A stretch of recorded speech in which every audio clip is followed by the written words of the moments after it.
Halo semuanya, dimanapun kalian berada, selamat datang kembali. Semoga baik-baik saja, sehat selalu, dan diberi rezeki yang berlimpah.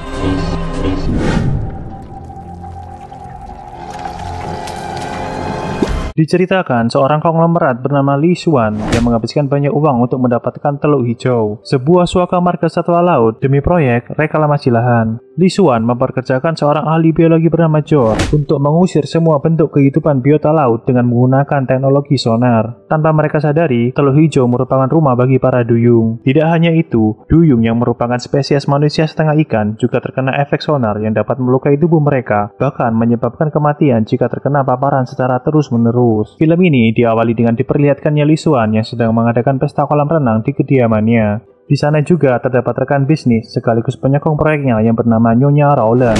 Selain itu juga, Nyonya Rowland memiliki ambisi untuk mendapatkan Li Xuan dan seluruh harta kekayaannya. Tak heran jika dirinya berani melakukan cara apapun, bahkan membuang jam tangan bernilai jutaan dolar miliknya ke kolam renang hanya agar wanita yang di samping Li Xuan pergi. Saat Li Xuan dan Nyonya Rowland sedang berduaan, tiba-tiba mereka dihampiri oleh seorang penari wanita yang bernama San, yang memberikan secari kertas berisi nomor teleponnya dan berharap Li Xuan dapat meneleponnya di kemudian hari. Karena penampilan dan sikapnya yang aneh, para pengawal langsung mengusirnya dari pesta tersebut. Scenes kemudian berpindah ke sebuah kapal karam yang berada di Teluk Hijau. Di dalam kapal karam terdapat sekumpulan duyung yang sedang bersembunyi dari sonar. Ternyata, San adalah seekor duyung yang sedang menyamar menjadi penari di pesta tadi. Alasan mengapa San melakukan hal aneh di pesta tadi adalah bagian dari rencana para duyung untuk membunuh Li Xuan, yang dianggap sebagai penyebab dipasangnya sonar di sekitaran Teluk Hijau. Di sana juga terdapat paman San yang berwujud manusia setengah gurita yang merupakan pelopor dalam rencana pembunuhan ini. Setelah beberapa hari menunggu, San akhirnya mendapatkan telepon dari Li Xuan yang ingin bertemu dengannya. Saat San akan memasuki mobil, pamannya membawakan tas besar yang penuh dengan peralatan untuk membunuh Li Xuan. Setibanya di sana, San langsung memulai aksinya dengan memberikan racun pada sebuah minuman untuk melumpuhkan kepala keamanan yang membuat mulutnya berbusa. Kemudian dilanjutkan masuk ke ruang kerja milik Li Xuan. Akan tetapi, setiap kali San akan melancarkan aksinya selalu gagal dan berakhir terkapar karena ayunan pukulan tokat golf milik Li Xuan.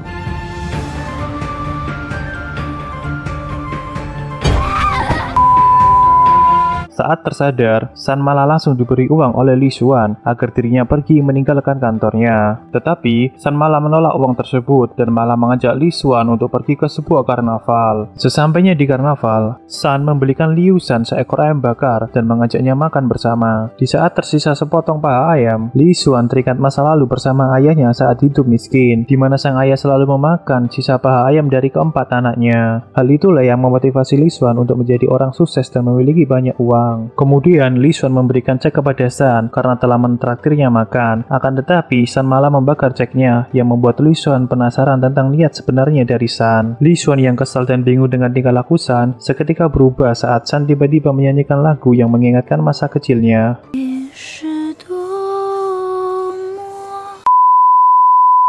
San mengajak Liu Shan untuk mencoba wahana permainan yang ada di karnaval. Mereka berdua bersenang-senang layaknya anak kecil yang tidak memiliki beban kehidupan apapun. Liu Shan akhirnya mulai jatuh cinta dengan San karena kebanyakan wanita yang mendekatinya hanya karena kekayaan dan ketenarannya, bukan karena cinta yang tulus dari dalam hati. Liu Shan kemudian mengantar San ke rumahnya yang berada di Teluk Hijau. Di dalam rumah telah bersiap saudara dan juga sang paman untuk membunuh Liu Shan. Saat Liu Shan akan melangkah masuk ke rumah, tiba-tiba San mengunci pintunya yang membuat rencana pembunuhan itu gagal. Keesokan paginya, Li Xuan mengajak San untuk makan di sebuah restoran. Tak disangka ternyata sang koki adalah paman San sendiri. Saat akan melancarkan aksinya, ternyata di belakang Liu Xuan muncul beberapa pengawal yang membuat paman San membatalkan aksinya. Ketika Liu Xuan melihat sang paman memegang tentakel gurita, hal itu pun lantas membuat Liu Xuan menjadi ingin memakan gurita. Sang paman pun merelakan tentakelnya agar penyamarannya tak terbongkar.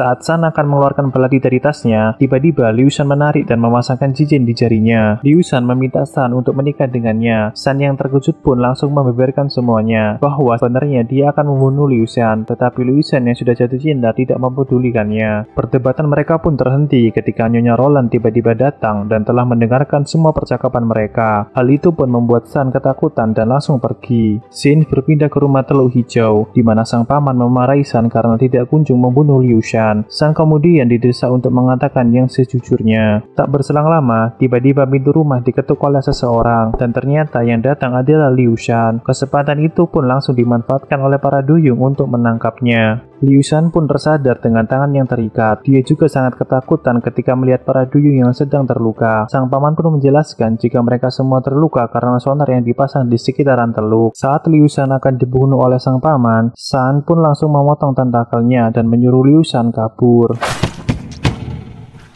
Setelah memotong tentakel pamannya, San akhirnya mengakui jika dirinya mencintai Liu Shan. Sang paman pun langsung pingsan ketika mengetahui hal tersebut. Singkat cerita, setelah kejadian penyekapan itu, Liu Shan ingin mencoba dampak efek sonar kepada manusia. Dia menguji dengan dirinya sendiri. Setelah beberapa detik terkena paparan, Liu Shan akhirnya menyerah dan mulai menyadari bahwa sonarnya sangat berbahaya, bahkan bagi manusia itu sendiri. Dengan berat hati, Liu Shan mengumpulkan para kolega-koleganya untuk membahas tentang proyeknya yang dapat merusak lingkungan. Mereka semua sepakat untuk mematikan sonar. Nyonya Roland yang memiliki niat tersembunyi berpura-pura peduli dan menghampiri Liu Shan. Dia membeberkan fakta mengejutkan, di mana selama ini dia menyembunyikan jasad duyung dan George sebagai asisten barunya. Berkat cerita dari Liu Shan, akhirnya Nyonya Roland mengetahui persis lokasi tinggalnya para duyung dan menyuruh seluruh anak buahnya untuk menangkap mereka semua. Merasa dikhianati oleh Nyonya Roland, Liu Shan akhirnya langsung bergegas menuju Teluk Hijau. Akan tetapi, karena jalanan yang macet, dia tidak dapat sampai ke tujuan dengan tepat waktu. Di satu sisi, tim pemburu yang dipimpin oleh George akhirnya telah sampai di dalam markas para duyung. George menyuruh satu anak buahnya untuk mengecek ke dalam air. Setelah dikonfirmasi jika terdapat duyung di dalamnya, para penembak langsung mengarahkan senjatanya ke dalam air, dan inilah yang terjadi. Satu persatu, duyung dihabisi. Saat San akan tertangkap, muncullah tetua duyung untuk menghabisi tim pemburu. Akan tetapi, roket yang dilesatkan membuat sang tetua terpental keluar dari kapal. Sang tetua menyadari jika radar telah dimatikan dan menyuruh seluruh para duyung untuk berenang ke dasar lautan. San yang berusaha berenang ke dalam lautan terkena harpun yang membuat dirinya tidak bisa berenang ke dasar laut. Setelah lama berusaha untuk kabur, San pun terpental ke pelabuhan karena ledakan roket yang dilesatkan ke arahnya.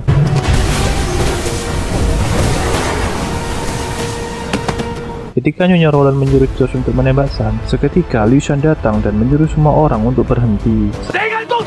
Saat Nyonya Roland menyuruh kembali anak buahnya untuk membunuh San, tidak ada satupun anak buahnya yang menanggapi. Nyonya Roland yang marah akhirnya menembak sendiri San, tetapi Liu Shan dengan sigap melindunginya. Liu Shan kemudian mengangkat San dan berusaha mengembalikannya ke laut. Nyonya Roland yang melihat kejadian tersebut semakin marah, hingga dirinya menembak Liu Shan dengan panah secara beruntun. Setelah berhasil mengembalikan San ke laut, Liu Shan pun pingsan karena luka yang dideritanya. Di akhir film kita diperlihatkan Liu Shan yang hidup sederhana setelah insiden itu dan menyumbangkan seluruh harta kekayaannya untuk memperbaiki lingkungan. Liu Shan juga sudah memiliki istri yang bernama Lucy, yang ternyata adalah San itu sendiri.